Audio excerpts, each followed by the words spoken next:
Serge Rouillet, je suis journaliste, formateur et consultant indépendant. La fin de Google Reader pose un certain nombre de problèmes au monde de l'entreprise et c'est quelque chose qu'on aborde peu en fait, l'usage et l'impact sur les entreprises.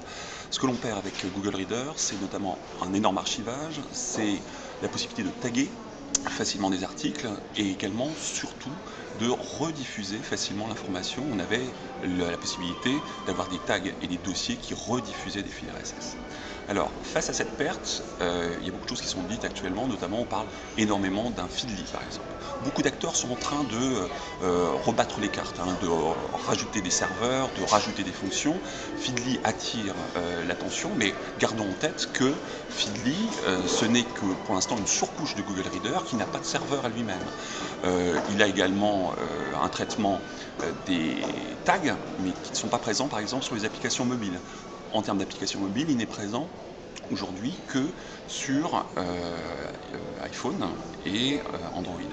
Et puis, ça fonctionne sous forme d'extension des navigateurs, chose que ça sera inapplicable en entreprise. Beaucoup d'entreprises ne pourront pas installer d'extension. On parle également d'autres acteurs qui sont pour l'instant encore très embryonnaires, comme The Old Reader ou Newsblur, qui sont deux on va dire alternatives séduisantes mais encore relativement limitées.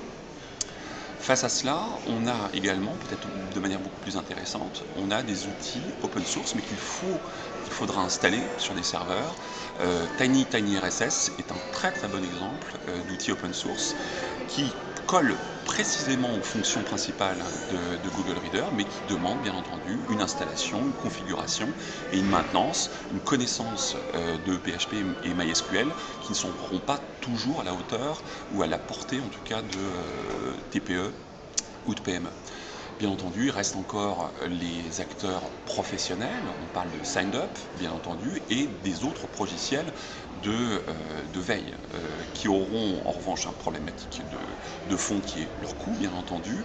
Et une deuxième problématique, on est avec Google Reader face à des gens qui avaient l'habitude d'une interface simplissime. On est encore aujourd'hui, même sur des gros acteurs des logiciels de veille, aussi bien qu'Avecrool d'un côté que Digiman de l'autre, avec en fait des problématiques d'interface et de simplicité d'accès à l'interface qui sont problématiques pour un certain nombre d'acteurs.